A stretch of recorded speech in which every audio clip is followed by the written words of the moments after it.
Hey man, I'm doing good. Thanks for asking. But I knew I was going to be able to do it probably honestly a week before I arrived on campus. It was kind of just a last minute thing, just being able to know, having to know when I'm going to be able to come on campus because at first I wasn't gonna graduate early, and then the opportunity presented itself, so I jumped on it as soon as I could. And it hasn't been that long, but how would you say you're settling in? I know it's quite a shift to come from Texas up here, and now you're a college student. How are you settling into everything? And what's kind of been the most interesting thing, whether it's football or off the field, or that you've had to deal with? It's been pretty cool settling in. Just coming from Texas. You don't see snow every day, so it's like that's a big thing. You go when I'm walking from my dorm to the facility. It's snow all on the ground. So I think my main thing is just probably playing with the snow, kicking it as I'm walking outside and stuff like that. But it's been a pretty smooth transition. I got some teammates I know. I got two teammates from Texas, so they've been kind of helping me out a little bit. And then the other early enrollment freshmen have been pretty much who I've been hanging out with. So I've been kind of gelling in pretty good. Thank you. Appreciate it. No problem.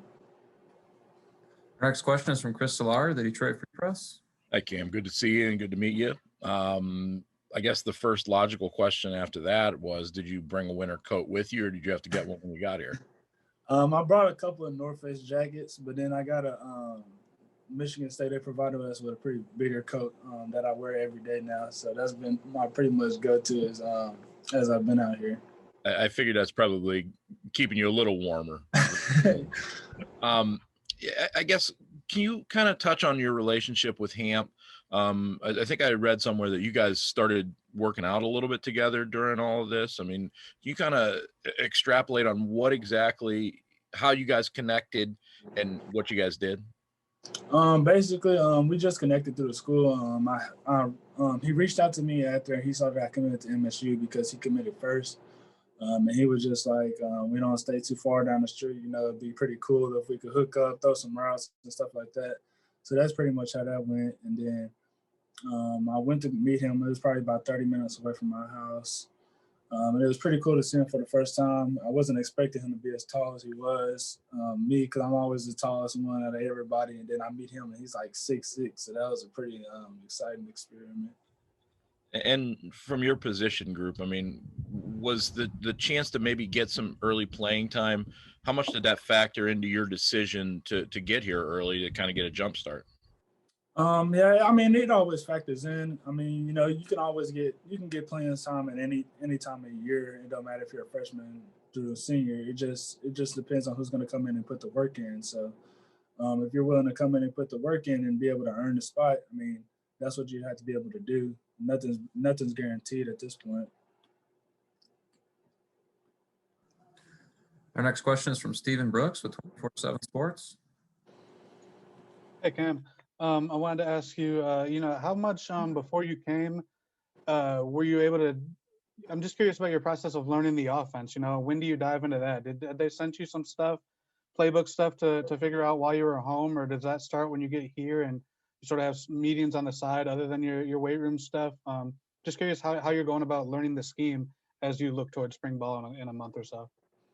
Before I got on campus, it was basically just like you were pretty much just learning a little bit at a time because mine was different because at first I was going to be coming in June, and then all of a sudden I was coming next week, so it was just a jump from all of a sudden. So then as soon as I got like everything settled with like my papers, getting my transcripts and all that other stuff, I was able finally to like settle in and actually be able to start learning some things. Like now I got my playbook, it's sitting right beside me.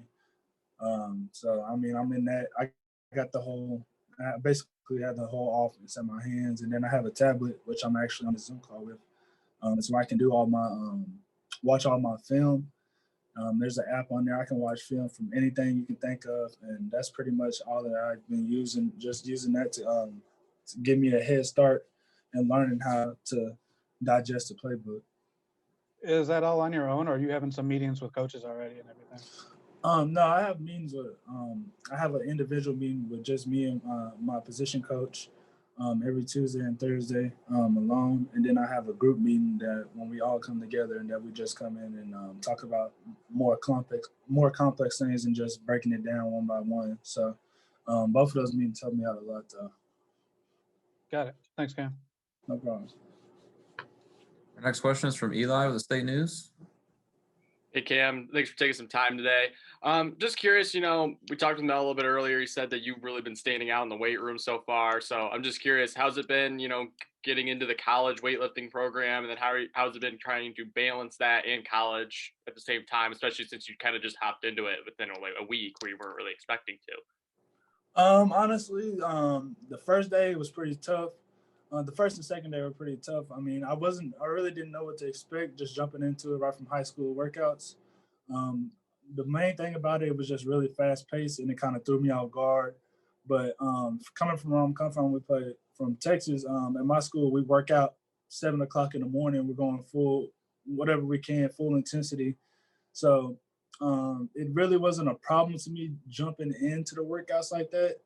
But the only difference was how high maintenance it was, because you're not doing bench, squat, and power clean. You're not doing those certain 3 things the whole lift. Those are your warm-ups, and then you got to do all these other lifts. So it's basically just you just keep moving, and then that's the basic of it. Thanks, Cam. No problem. Our next question is from Matt Wenzel with M Live.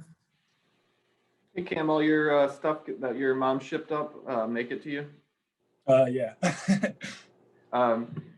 You talked a little bit about, being an Enrollee, but, when you kind of set, was there a point, because the process happened so quickly when you went from, thinking you were going to get here in June to all of a sudden you're here, has it really hit you yet? Or was there a point after, you get here with your parents that it kind of settled in that there's snow on the ground, you're in college?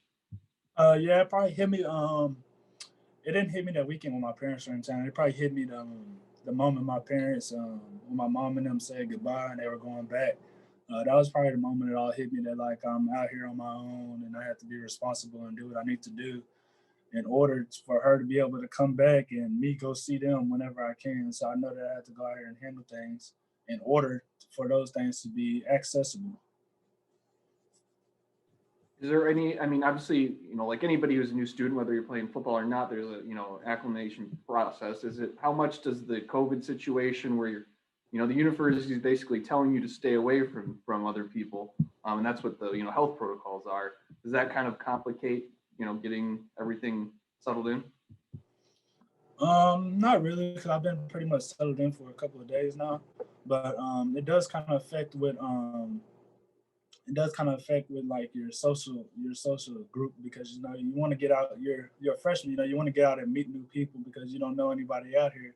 So with all these COVID rules, it's kind of hard to go out and process that, because you're not getting to meet these new people. You're not getting to go sit in the cafe and talk to all these different people. So COVID has definitely been an impact on that. Thanks, Cam. Appreciate it. No problem. Our next question is from Lindsay Huddleston. Hey, Cam, welcome. Little advice about the snow. It'll come when you least expect it, so just keep that in mind. Also, to the COVID question, you are making history. You're part of this historic COVID class. Can you talk about when you were in high school and you saw the older players in high school getting recruited and you came to know the traditional recruiting process, but now you're part of this COVID situation? What was it like? Did you think it was in jeopardy? What was it like for you kind of getting ready for this when COVID started? Yeah, it was kind of different. It definitely impacted recruiting, because I got started getting recruited by Michigan State in March, and that was like right after COVID breakout. That's when all the NCAA got closed. So at this point, we didn't know how long it was going to be closed. We don't know when things are going to open back up. So at this point, it's just you can't BS with anybody that you want to go to, because the opportunity could close just like that. So I knew that I wanted to go to Michigan State. I knew that's where I wanted to be. So I wasn't going to waste any time trying to hold off on any offers, see if I can go to campus or any of that. Yeah, I knew that's where I wanted to be, so that's where I committed to. And a real quick follow-up to that point, what advice can you give to future recruits, whether it's at Michigan State or people going through their process, when it comes down to making a decision? You say you didn't want to hold out, you didn't want to mess around. I mean, what advice can you give people? Just to trust your heart and go where you feel that you're wanted most.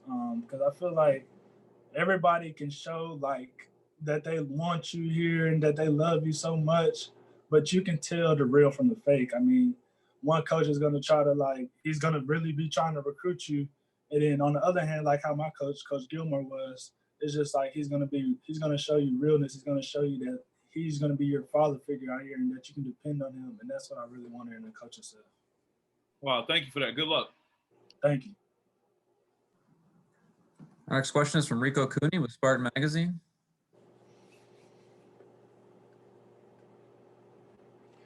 Hey Cam, welcome to the North. Can you talk about what your I guess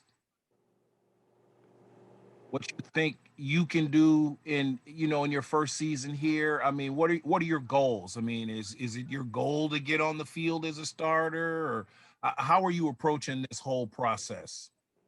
Right now, I'm taking this one step at a time. Right now, I'm just focused on getting stronger in the weight room and learning the playbook, because that's what comes first. There's of course guys that's here that's bigger and stronger than me, know the playbook. So if I don't accomplish those things first, none of the other things happen. So those are my first steps right now. And then once I get through the spring ball and stuff like that, my goals will then be to I have 3 goals already that I know, because I know I'm going to handle business throughout the spring. My first goal is to make the travel team. My second goal is to start at least 1 game as a true freshman, and my third goal is to catch at least 10 balls this season. So those are all my 3 goals after this spring semester. All right, thanks a lot. No problem. Our next question is from Jim Comparoni with Spartan Magazine. Hey, Cam, thanks for taking time out to do this with us. I'm just a little more curious about your day-to-day things. Are you guys able to throw the football around in the indoor building right now? Have you been able to work out with the quarterbacks and other tight ends and receivers, or no? We are, but not with the coaches. We're able to do it on ourselves. So when we had to have the balls out, we're just basically by ourselves doing that. What's that been like to run routes for the college quarterbacks and with your teammates? What's that been like to actually get your hands on the football and work out with these guys on an optional basis? It's been pretty cool, because you come into high school, come into college, and everybody is good. They say that when you're in high school, you get to college, everybody's good. Well, when you really get there, everybody is good actually. So you getting the same balls, you can't understand that the quarterbacks are competing because everybody is so good. You don't know who's the starter. Like, everybody's throwing good balls, the receivers are running good routes. So you're just soaking in as much as you can, because all of that will basically just help your process, help you grow as a person, help you grow on the football field, because you're just taking this knowledge from the other players that have already been there, and you're just using it to your advantage. When you met Mel Tucker and Ted Gilmore for the first time face-to-face was when you were enrolling, which is different than ever before, like Lindsey Huddleston was mentioning. What was that like? You put so much into this program, so much of your future and so forth, to meet them face-to-face. What was that moment like? It was very excited to see them for the first time. When I seen Coach Gilmore, when I seen both of them, I had a big happy smile on my face. I mean, I know they couldn't tell because I had my mask on, but at the same time, I was still in a rush when I met Coach Tucker, because when I met him, it was moving in day, so we were getting all our stuff situated in, but he was just a real genuine guy. You could tell he was excited for me to be here. Coach Gilmore was excited for me to get into the playbook finally. He was excited because he'd been pushing for me to come ever since summer. He wanted me in January, so that was a good start of our relationship right there. Thank you. Looks like we have one more question. We'll go to Stephen Brooks with 24/7 Sports. Thanks, Ben. Cam, I'm curious, how close were you able to get with Ethan during the recruiting process, and how's that relationship gone now? Is he kind of a resource, being from the area and an early enrolled guy? What sort of, how much has he been a help to guys like you and Ham? Most definitely, he's a really cool guy. He literally calls me. We walk to the facilities back and forth with each other. Before we had those COVID guidelines where we're on a quarantine right now. We were eating lunch with each other, eating dinner with each other. I mean, we're doing our homework with each other. He's been a real helpful hand out here because, you know, him being from the area, he's able to tell me where to go, what to do, how to do certain things. So he's definitely been real helpful, and he's a good friend. Got it. Thanks, man. Looks like that's all the questions we have. Cam, we really appreciate your time. Welcome to campus here in East Lansing. We'll see you at spring practice. All right. Thank you guys for having me.